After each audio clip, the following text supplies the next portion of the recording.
네, 안녕하십니까. 여러분들의 백만장자입니다. 사랑합니다, 여러분. 예. 지금 좀 되면, 아리까리 하죠. 예, 이거 진짜, 이게 뭐, 반등하는 거니, 예, 아니면은 뭐, 어떻게 되는 거니, 약간 아리까리 하고 좀 걱정되기도 하고, 제가 일단 코스피 확실하게 정리해 드리고요. 코스피로. 그 다음에, 중국의 흐름, 요즘 뭐 중국 증시에 문제가 많은데 CWEB 같이 해서 중국 흐름을 한번 정리를 좀 해드리는 시간. 이게 또 삼성전자를 보는 안목도 같이 아마 커질 수 있을 거라고 생각합니다. 일단 여러분, 코스피부터 바로 가도록 하겠습니다. 자, 코스피 보면, 예, 일봉으로 보면, 이거 뭐 바닥을 다지는 건지 아니면 여기서 또 횡보하다가 빠지는 건지 코스피 차트가 이런데 이게 삼성전자 차트가 요거보다 좀 더 강하다고 보시면 됩니다. 그러면 다른 종목들은 어떻다? 바닥을 기고 있다. 예, 다른 종목을 바닥을 기고 있고 삼성전자는 예, 그 위에 있고 그 중간에 근데 코스피가 지금 반도체주가 워낙 강하다 보니까 우선주까지 포함해서 지금 상당히 이제 나름 그래도 좀 괜찮은 모습인데 일반 개별주는 훨씬 안 좋다고 생각을 하시면 됩니다. 근데 저는 여러분 코스피가 여기서 바닥이냐 아니냐는 뭐냐면 자 일단 11월 1일, 11월 2일 예 미국 연방준비제도 예 금리 인상 예 이번이 마지막입니다. 마지막이라는 거는 0.75 이제 더 이상 더 올리는 건 없다. 0.75가 마지막. 자, 그 다음에 12월 달에는 0.5 아니면 0.25. 자, 그러면 이제부터 금리 인하가 이제 되기 때문에 마지막 0.75이기 때문에 더 이상 일단 뭐 인플레 뭐 금리에 대한 악재는 없다. 그래서 코스피는 제가 생각할 때 여기가 거의 이제 맥스가 되지 않을까, 바닥이 되지 않을까 생각하고요. 환율도 마찬가지예요. 환율도 1480원 맥스. 저는 그 이상은 힘들다고 봅니다. 그렇게 여러분께 좀 말씀을 드리고 싶고요. 그리고 이번에 정부에서 참 일본도 지금 외환시장 개입을 했더라고요. 외환시장 개입을 했고 그 다음에 레고랜드 발 유동성 공급 압박에 정부가 50조 원 규모의 유동성 공급 조치를 발표를 했죠. 거기다가 지금 반도체 같은 경우에 반도체 미국의 주요 반도체 장비 기업의 호실적 발표 뭐 이런 것이 어우러지면서 저는 일단 미국에서 반도체 장비가 좋다, 반도체가 좋다 그러면 삼성전자, 하이닉스가 튼실하면 코스피는 여기서 그냥 계속 흥부하다가 장기적으로 우상향 갈 가능성이 저는 높다. 이렇게 여러분들께 지수에 대한 삼성전자에 대한 방향에 대한 거는 저는 그렇게 생각합니다. 가장 큰 핵심은 뭐냐? 예, 금리 인상 11월 1일, 2일 날 발표되는 그게 예, 이제 맥스다, 끝이다. 0.75는 이제는 계속 내려간다. 금리 인상 내려가다가 금리 동결 가겠죠. 내년 하반기나 내후년 되면 이제 금리 인하도 저는 충분히 가능하다고 봅니다. 자, 제가 중국 CWEB 어쩌겠습니까? AS 해드려야죠. 예, 중국 증시 전반적으로 제가 설명을 좀 드리도록 하겠습니다. 아마 지금 정도 수준이 되면 이런 생각을 가지실 거예요.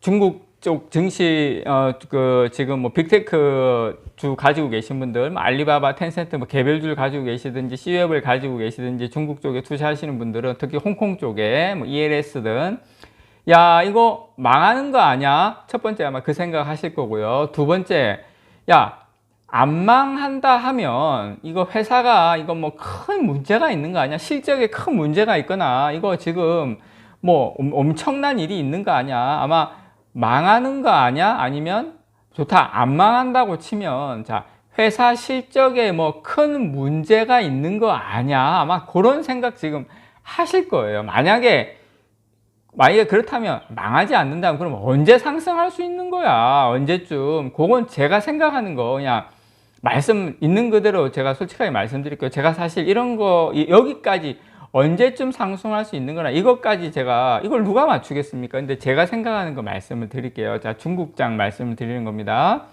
자, 일단 여러분 텐센트 여러분 자, 이 회사 망하는 거 아니야? 아니면 뭐 안 망하면 실적에 문제가 있는 거 아니야? 여러분 텐센트 자, 실적 한번 보세요.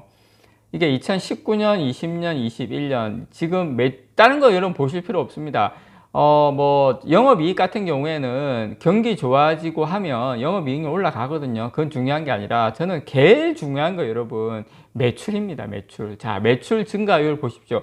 그러니까 여러분 이게 망할 수 있는 회사가 아니에요. 망하는 그런 고민은 여러분께서 안 하셔도 돼요.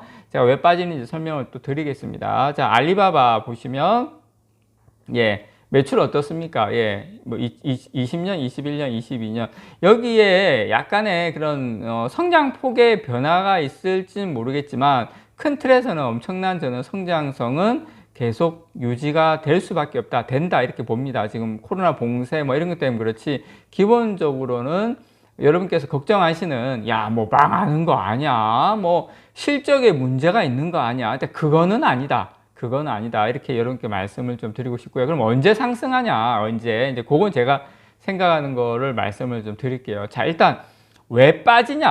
아니, 이렇게 좋은데 왜 빠지냐? 이제 홍콩 H 지수가 7% 어제 같은 게 폭락을 했는데 시진핑 3기, 예, 3년임을 하면서 이 우려가 지금 이제 많이 나왔죠. 지금 위안화 같은 경우에도 달러당 7.2위안까지 하락을 해서 2008년 이후 최저치입니다. 그래서 가장 하락 이유는 이겁니다. 시진핑 주석 측의 신복들이 지도부로 대거 들어왔죠. 들어오면서 시장 친화적이지 않은 정책을 내놓을 수 있다는 예측이 나오면서 이렇게 많이 빠진 겁니다. 지금 실제로 중국 최고의 어떤 정치 실세들인 정치국 상무위원 20명 중 경제 전문가는 한 명밖에 없다고 하네요. 예, 이런 지금 좀 안타까운 이런 상황입니다. 저 이제 주식 관련 뭐 책으로 공부하든 이렇게 보면서 첫째도 실적, 둘째도 실적, 셋째도 실적이다라고 배웠는데 이게 이 자본주의 사회에서는 그런데 이 사회주의에서는 이게 아닌 것 같아요. 사회주의는 이런 당의 정책 방향 이게 크게 좀 좌지우지 되는 것 같아요. 그런데 그럼에도 불구하고요, 저는 뭐 지금 시주석 대표가 이번에 보면 가장 뭐 대표적 정책으로 공동부유 정책, 그 다음에 제로 코로나 이런 거 당분간 유지하겠다 이렇게 이야기를 했는데 저는 이렇게 생각을 해요, 여러분. 이게 뭐 제가 너무 긍정적으로만 해석하려고 하는 것일 수도 있습니다. 판단은 여러분들께서 하세요. 자, 지금 이게 당 대표 뽑고 하는 게 이번으로 끝난 게 아니라 내년 3월 달에 전국인민대표회의 전인대가 또 있습니다. 내년 전인대에서 리창이라는 분이 있어요. 국무원 총리에 이제 지명이 되면 정치국원 24명에 포함된 이제 여러 가지 이런 인선이 이때가 또 최종 마무리가 돼요. 우리나라로 치면 뭐 어떻게 설명해야 되나, 뭐 대전시장 무슨 뭐 이런 뭐 부산시장 뭐 이런 선거 있지 않습니까? 그런 선거는 아닌데 일단 그 인민대표회의, 인민대표회의 여기서 최종 이제 인선이 다 마무리가 됩니다. 그래서 그 전까지는 중국은 공동부유, 그 다음에 그리고 여러분 뭐 통제하고 봉쇄하고 할 수밖에 없는 게 아직까지 내년 3월 달에 3월 1일, 2일로 알고 있거든요. 이 전인대 전국인민대표회의까지는 중국은 조금 공동부유나 이렇게 인민들을 위한 이런 분위기로 좀 강하게 드라이브를 걸 가능성이 높다. 그래서 저는 지금 이제 10월 달 다 갔죠. 이제 11월, 12월, 내년 한 2월까지는 여기서 물론 계속 그때까지 가격 조정을 간다는 건 아닌데 어느 정도 가격 조정 어느 정도 마무리하고 나면 이제 좀 기간 조정이 좀 그때까지는 들어가지 않을까. 조금 지금은 이제 좀 장기적으로 여러분들께서 보시면 될 것 같고요. 이게 천년만년 뭐 이걸 무슨 뭐 계속 이렇게 하기는 힘들다라고 말씀을 드리고 싶고, 그리고 제가 아까 보여드렸던 것처럼 기본적인 매출의 어떤 성장은 저는 물론 부침은 있겠지만 큰 틀에서는 변화가 없다. 그리고 망할 회사가 아니다. 그렇다 치면 또 이제 좀 어느 정도 또 이렇게 막 가다가도 또 좋아지려면 확 좋아질 수는 있거든요. 여러분 그거 참조하셔가지고, 제가 지금 말씀드리고 싶은 것은 이건 회사의 문제가 아니라 정치적인 그런 실적과 관계없는 정치적, 물론 뭐 공동부유 같은 경우에는 이익을 뭐 이렇게 좀 이렇게 좀 돈 잘 버는 쪽에서 예, 이익을 빼내자 뭐 이런 부분이 있어서 좀 그거는 좀 리스크이긴 한데 저는 이제 요 어떤 정치 이벤트가 끝나고 나면 예, 조금 친화적인 시장 친화적인 방향으로도 충분히 갈 수 있다. 그래서 좀 시간이 좀 필요하다. 그렇게 여러분들에게 말씀을 좀 드리고 싶습니다. 이상 여러분들의 백만장자였습니다. 사랑합니다, 여러분.